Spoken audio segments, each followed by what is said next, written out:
Welcome back to the GSMC Sports Podcast. Just finished up the NFL thoughts that we had for the day. We will be sticking with football, but this time with college football, as yesterday we got the new format that was unanimously agreed upon by the committee, where the playoffs were already decided that it was going to be expanded to 12 teams as a whole. The new model has officially come out, though, that it is going to be the top 5 ranked conference champions and then 7 of the rest of the top ranked teams by the committee. A couple other notes on this. The top 4 will be getting a first round bye, so that means in order to get a bye, you have to win a conference championship. And then interesting that the first round games will be held at the university's home stadium, so not on neutral sites for the higher seeds in those matchups. Also going to be a little bit interesting considering that typically takes place, late December, where a lot of schools have their students home for break. So in terms of turnouts for those games, could be just something to monitor in terms of what that home field advantage is truly going to mean. But obviously easier than going on the road. So all in all, I think that it was time for the playoffs to expand. I know I'm a little bit late to the conversation because I wasn't with GSMC when they made this first announcement. I wasn't always on board necessarily for the expansion of the playoffs because as somebody who has been a casual college football fan for a lot of my life, I thought that the entertainment factor of those last couple weeks in college football between the final week of the regular season and then the results of the conference championship weekend was just madness that always led to these debates that for me were always really entertaining to be a part of when it comes to looking at the resumes and what teams should make the cut. But I think that this year sort of took it to another level that wasn't really my cup of tea, obviously. It just sort of went overboard with this whole Florida State thing, where I thought that the College Football Committee got it right, and you can sort of look at the body of work that Florida State put in. Body of work being undefeated, but also, I was at the Boston College game where they almost lost that game. Boston College just had a million penalties and they very easily could have won that game. And then it was the very next week where if Clemson had an actual place kicker, not somebody that was doing online grad school or whatever it was remotely at home, they fly him in to kick the chip shot field goal that would have had Clemson win that game. He misses, they go to overtime, and Nate Wiggins, their number 1 cornerback, was missing for Clemson. Florida State ends up winning it there. But again, they had a lot of these close call wins that I just didn't think that even when they were at full strength, they were that convincing of a team to me. And then you come in and you have Bama, who, no, did they look tremendous all year themselves? No, but they finished the season on the right note, beating Georgia, winning the conference championship, and I just thought that it was the right decision, especially once Jordan Travis went down. But I've already spent too much time on this specific debate. More so, I just thought that it became a real headache, the debate that took place in terms of the selection committee, and I think that we can be ready, I guess, just to move on from it. Now, that being said, when you look at the overall lore that has surrounded college football for a while, there was a certain level of needing every single game that hasn't been the case for even the majority of other regular season sports in professionals, where every game felt like it means something in college football. NFL has that a little bit, but we talk about how long these MLB, NHL, and NBA seasons are, and it's just, it's so watered down, where college football was the pinnacle of every game means something. And not that it's going to fully fall apart, more than 2 losses, you are in a very rough position in terms of being able to make the playoffs, but it's just a very inclusive format that we now have put out there.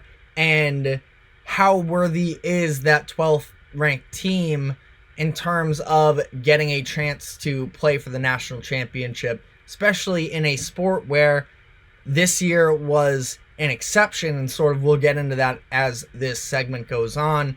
But there hasn't been a ton of parity in college football during the college football playoffs era here for the past decade or so, where we've seen a lot of the same logos dominate the playoffs year in and year out, with usually, one exception of a team that comes in and sort of makes some noise, whatever that may be, whether it's an LSU team winning it all, a TCU team winning and then getting destroyed in the national championship game. Cincinnati was another one where they came in and didn't really have much of a chance at all. They were rolled over by Bama in the first round there, but I understand that they are sort of following a little bit of a trend in sports, and that's allowing more teams into the conversation to add a little bit of drama, and specifically for the NCAA and these organizations to make extra money off of more meaningful football games. And I think that that is the other sort of factor in this whole conversation as to why I'm even more on board for expansion, is because of the fact that bowl season has been so deteriorated in terms of value over the course of the past few years, where you have a Florida State basically not show up to their bowl game that should be a good game, them versus Georgia, but they have none of their players show up for it. Georgia ends up stomping them, and it was so bad to the point where Kirby Smart, head coach of Georgia, who had just won back-to-back national championships, finished with 1 loss, and they very much had an argument themselves to be in the playoffs this year. If you're just talking about best teams that were in the country this year, as opposed to, the semantics of the resume, he came out, instead of complaining about the fact that Georgia wasn't in, I'm talking after this rout that they had on Florida State during their bowl game, he came out afterwards, and instead of complaining about they are clearly one of the best 4 teams in the country this year, they should have been in the playoffs, he took the time to address how much of an embarrassment it is to college football that that's the type of game that takes place because of all the people holding out from the game. He said it's something that needs to be fixed, and I do think that the expansion of the college football playoffs is part of the fix for this, because now we sort of subtract these games where there's a bunch of talent on these top teams that, are sitting out because maybe they have a draft combine coming up and they don't want to risk getting injured and all of that. Now these guys that there's plenty of talent on these rosters, they have something to play for additionally, and it obviously benefits the NCAA that these games mean more because it's more revenue for them to make. But I also do just think that the way that this was trending, this is actually a pretty good solution to sort of just taking out some of these bowl games that we didn't need to be watching anymore and replacing them with more good football games. And that's also the thing, is just as football fans, we should all want more football. Again, it's a little bit, and I'm not going to go down the whole old head route because I don't even feel that way necessarily. But the whole idea of this current generation of the participation trophy and sort of letting anybody get a chance at things, I think that what does a number 10 Penn State from last season, they would have been in the playoffs this year. What did they do all year and they would have been in the playoffs comfortably, but what did they do during the season to really earn a chance to play for the national championship? Both times they had their real tests against Ohio State and Michigan. They got stomped, and it, put out pretty embarrassing things where Michigan didn't even throw for the vast majority of the second half, despite the game still technically being somewhat in reach for them. But, that is the counter argument for it. I admittedly have never been the religious college football fan. It's something that I am looking to get more into in this upcoming season. Just graduated college, where it was a lot to dedicate the entire weekend to sitting on the couch watching football when you're in college. This past fall, I was working a lot on Saturdays. So I'm going to, buy into the love of college football more so this year. And I mean, so be it if there is a little bit more inclusion. Again, I think that it keeps individual players, playing harder, longer through the course of the season. And maybe it loses a little bit of that competitiveness on a week-to-week basis, but these college football coaches are paid so much money. I still think that all the people that are involved are still going to go out game in, game out, and it's not like they're going to play less hard because each game doesn't mean quite as much in terms of your chances of going on to make the playoffs. So I also think that we are sort of approaching possibly an era. It's still too early, I think, to really make a definitive statement on it. But this was, I think, the first year in college football that I've really monitored that I think that there was a real level of parity. Now, I know number one Michigan ends up winning it, but it felt like for a lot of the year, Michigan was sort of doubted because of their schedule, because of the situation that was surrounding them around Jim Harbaugh and his suspensions and all of that. But, for the most part, I know that Washington got a little bit out of hand in the end of that game, but for the most part, 3 really good college football games, which was something that we were yet to see through the existence of the 4-team playoff. And we finally got it last year, as after a handful of years where there was a, very dominant feel where the 4 seed could just about never compete with the 1 seed. It wasn't till that Michigan TCU game a couple years ago where we actually got a 4 seed put up a good fight against the 1 seed. So I think that you can complain about the transfer portal and NIL and all of that. I'm not sure exactly how much of an impact that has just yet, but it's something that I'm pretty curious about to see whether or not, and especially with these expanded playoffs, if it leads to players feeling like they can get more representation without necessarily going to the number 1 school year after year, such as the factory that Alabama was for all that time.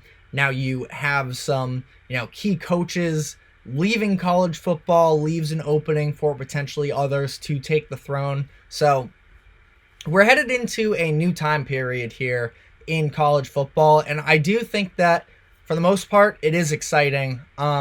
As far as the new format, I do like the fact that it rewards the conference championship winners, so it still does have that little bit of extra pressure that still remains, because you play another football game, there's just an extra chance that you lose, simple enough.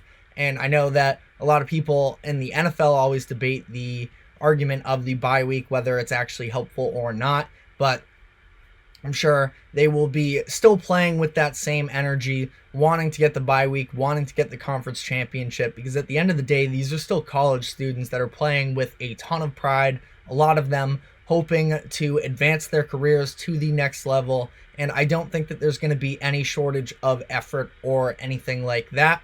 One last final note here, just because it was on ESPN earlier today, and it was being talked a lot about, is the fact that Notre Dame is a little bit gets the short end of the stick here with this new format, because they aren't in a conference still, and if they were to go undefeated and finish the season as a number 1 ranked team, they would not be eligible for a top 4 seed because of the fact that they're not in a conference.